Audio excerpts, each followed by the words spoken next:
Bien-aimés frères et sœurs en Jésus, la grâce, la paix et la miséricorde nous sont données de la part de Dieu le Père et de Jésus-Christ, son Fils, notre Sauveur. Amen. Pour notre méditation de ce jour, nous allons lire le psaume 100, le tout premier verset.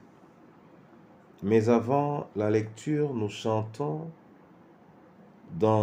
sur les ailes de la foi le 64, dans les cieux et sur la terre. Nous pouvons la voir, le tout premier cantique de Chantons à la gloire de Dieu. Dans les cieux et sur la terre, il n'est aucun nom plus doux, aucun que mon cœur préfère, au nom du Christ mort pour nous. Quel beau nom, quel beau nom, porte loin de l'Éternel. Quel beau nom que celui d'Emmanuel. Quelque grand que soit un homme, qu'il soit prince ou qu'il soit roi, de quelque nom qu'on le nomme, Jésus est plus grand pour moi. Quel beau nom, porte loin de l'Éternel. Quel beau nom, que celui d'Emmanuel.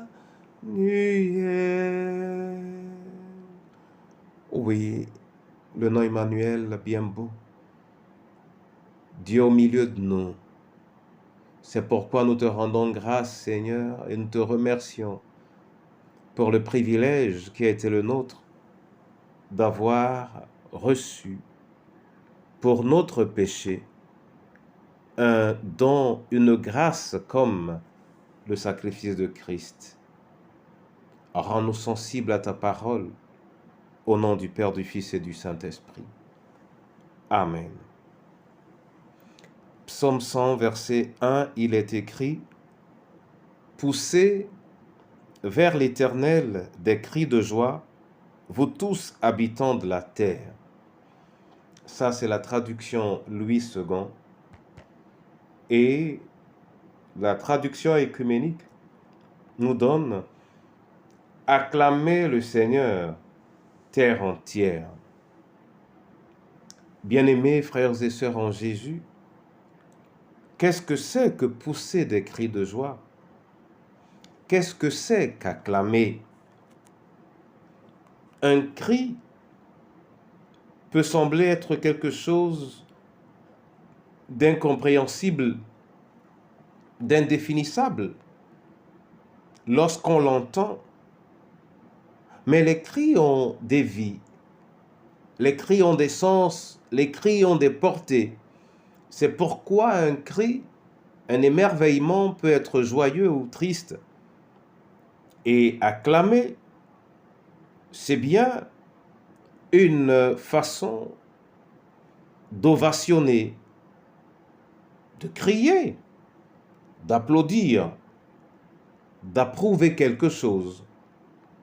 C'est une manifestation de joie qui ne porte pas seulement une parole en tant que telle, mais qui utilise toutes les autres ressources humaines, toutes les autres ressources de l'homme pour exprimer la joie qu'on a en soi, dans le cas d'espèce.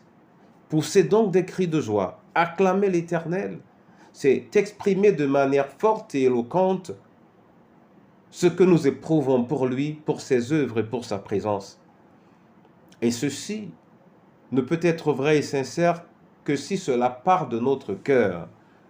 C'est pourquoi je peux me demander, dans cette clameur joyeuse vers laquelle je vous attire, quelle est votre sentiment, quel est votre ressenti dans la présence de l'Éternel? Est-ce que l'Éternel vous amène, lorsque vous le voyez, lorsque vous allez vers lui, lorsque vous le contemplez, à crier de joie? C'est ce que cela doit être. Surtout quand un jour vous est offert, surtout lorsque des sillons sont tracés pour vous. Acclamez l'Éternel. Acclamez l'Éternel. Et c'est ainsi que certains ont ouvert leur jour parce qu'ils savent que l'Éternel les accompagnera et que sa présence est joie, succès, sagesse et intelligence, lumière en toutes circonstances, au nom précieux de Jésus-Christ. Amen. Je te bénis, je te rends grâce éternelle et je veux crier du plus profond de moi-même ce que j'ai comme joie en moi pour tout ce que tu es pour moi. Je te dis merci pour la parole. Je te dis merci pour cette invitation. Et je la partage avec toutes les veuves, tous les veufs et tous les orphelins. Que nous puissions te dire joyeusement, tu es merveilleux. Chacune de nos familles, Seigneur, ensemble, que nous puissions te le dire. Et que ton Église se souvienne que tu es venu pour apporter la vie et qu'elle sache te chanter, non pas du bout des lèvres, mais du plus profond de son cœur, du plus profond des cœurs. Viens réjouir ton peuple en ce jour béni. Viens, Seigneur, selon la promesse de ta parole, au nom du Père, du Fils et du Saint-Esprit. Amen.